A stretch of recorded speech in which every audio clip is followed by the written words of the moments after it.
Hi, my name is Jon Jon Briones. I play the engineer in this production of Miss Saigon, and I've been acting since 1986. I'm also a TV and movie actor, and I love what I do. I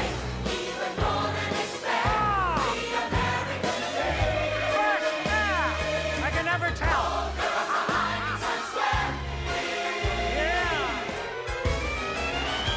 Soon you will buy it from me.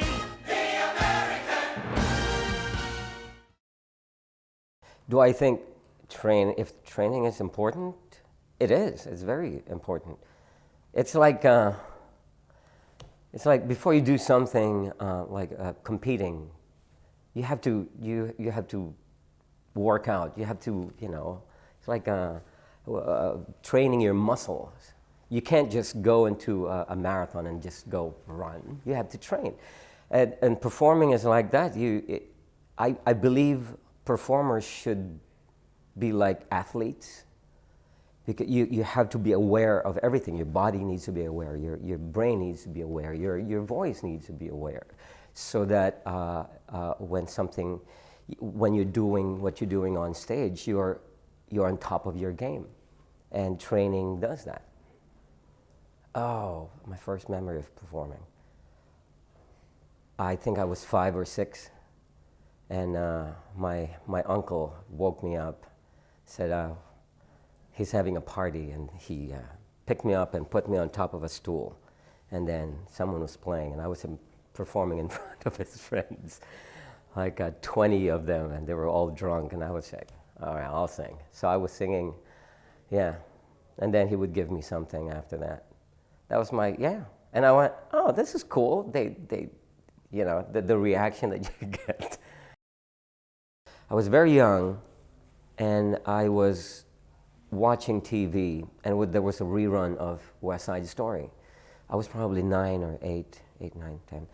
And I was watching it, and I went, oh my God, they're singing, and they're fighting, and they're dancing. And it was so cool. And I went, what, that's so cool. And one of the best movies I've ever seen, and it's still one of my favorite, West Side Story. And then, but also, I've been singing, like I said, since I was 6, and I just love the feeling of performing. And so after, I grew up in a convent. I grew up in a convent. Is this too long? I grew up in a convent because I grew up in I'm from a poor family. And for me to go to a good school, my mom put me in that church where they have a choir, but you have to live there, and you have to sing in all the masses every day. And I was basically trained to sing, to learn new songs, 4-part harmony, sing with an orchestra, and that became part of me at an early age, from 9 to 10. And as soon as I graduated from high school, you have to leave because your voice changes. And I still wanted to perform, and serendipity, I met the musical director of a choir, the Metropolitan Theater chorus, and she took me in, and that was the beginning of my performing career. Because I never really trained.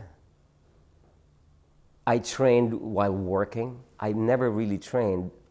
I rely so much on my directors. I rely so much on on everyone involved, like the choreographer, the director. And I rely on them to tell me, this is what's going to look good.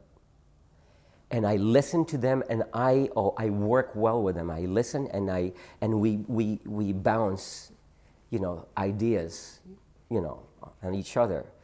And luckily, I've been blessed with very good directors, and also blessed with working with actors who are great. One of them, Jonathan Pryce. It's like an acting class every time you're in a rehearsal room. And also just loving what I do.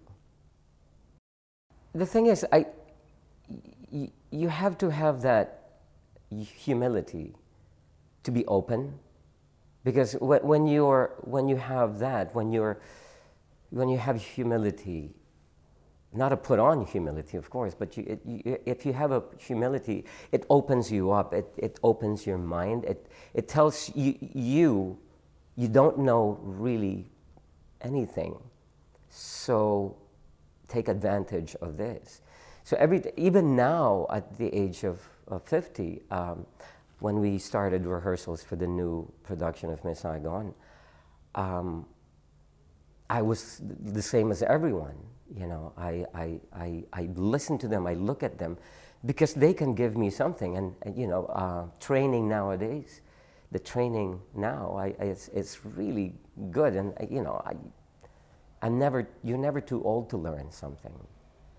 There's this